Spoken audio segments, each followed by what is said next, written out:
Typhoon Kalmaegi, the latest in a relentless barrage of tropical cyclones, tore through the central Philippines, leaving a trail of devastation and a rising death toll.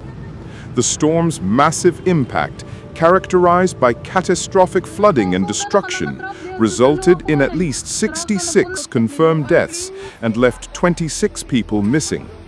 The calamity has plunged the region into a state of emergency, particularly in provinces still reeling from previous natural disasters, highlighting the persistent vulnerability of the Philippine archipelago to extreme weather events.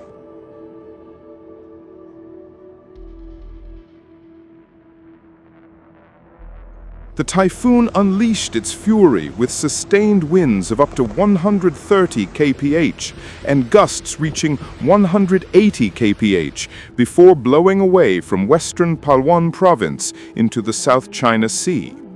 The vast majority of the casualties were due to widespread flash flooding, which overwhelmed residential areas and swept away vehicles.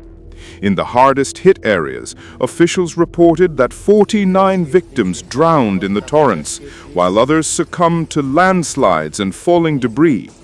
The disaster also tragically claimed the lives of rescue personnel.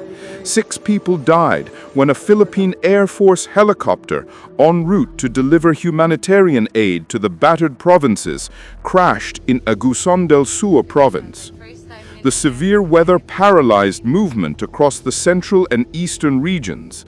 Coast Guard orders prohibited ferries and fishing boats from venturing into the increasingly rough seas, leading to the stranding of over 3,500 passengers and cargo truck drivers at nearly 100 seaports. Furthermore, the storm forced the cancellation of at least 186 domestic flights, severely disrupting air travel and logistical support.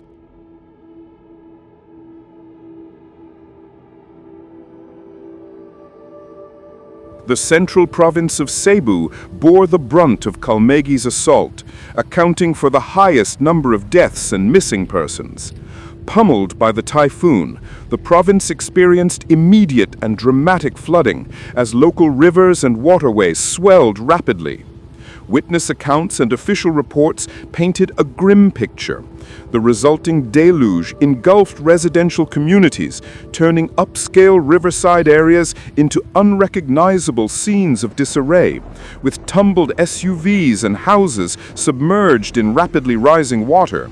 Startled residents were forced to scramble onto their roofs to escape the sudden influx of water, desperately pleading for rescue as the floodwaters rose, a sight that volunteer rescuers described as the worst. In response to the massive destruction, Cebu, a bustling province of more than 2.4 million people, officially declared a state of calamity, allowing local authorities to more rapidly access and disperse emergency funds for relief and recovery efforts.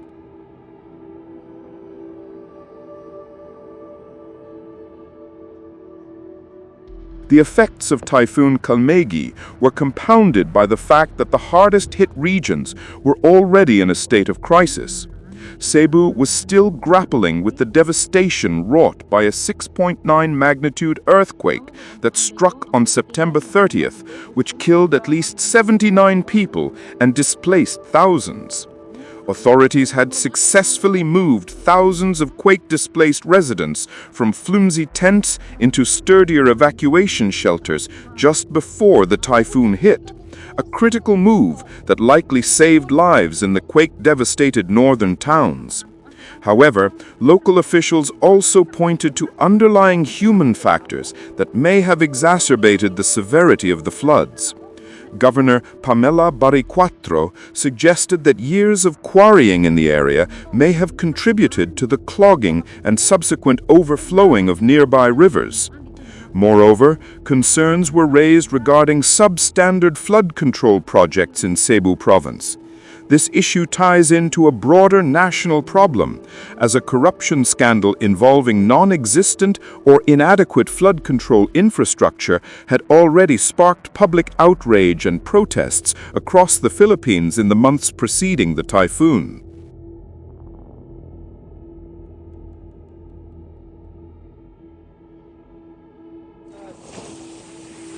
Before making landfall, over 387,000 people had been preemptively evacuated to safer ground across the eastern and central Philippine provinces. As Kalmaegi moved away from the Philippines, the storm did not dissipate, instead setting a course westward, posing a significant threat to other Southeast Asian nations. Forecasters tracked the trajectory of the typhoon toward the Asian mainland, putting central Vietnam and Thailand on high alert. Still reeling from days of record-breaking rains that triggered flash floods and landslides, central Vietnam began preparations for Kalmaegi's anticipated arrival on Friday morning. Local authorities initiated evacuation plans, secured shelters, and stockpiled essential food and supplies as fishing boats were ordered back to shore. The Thai Weather Agency issued an advisory for the northern, eastern, and central parts of the country, warning that the typhoon would bring heavy rainfall into the weekend. The advisory cautioned residents and authorities to prepare for potential flash floods, landslides, and river overflows as the storm continues its destructive path. The impact of Typhoon Kalmaegi serves as a stark reminder of the Philippines' reality as one of the world's most disaster-prone countries, frequently battered by approximately 20 typhoons and storms each year, alongside the constant threat of earthquakes and active volcanoes. The storm's enduring legacy is not only the immediate loss of life and property, but also the renewed challenge for regional governments to improve infrastructure and disaster preparedness in the face of increasingly powerful and unpredictable weather phenomena.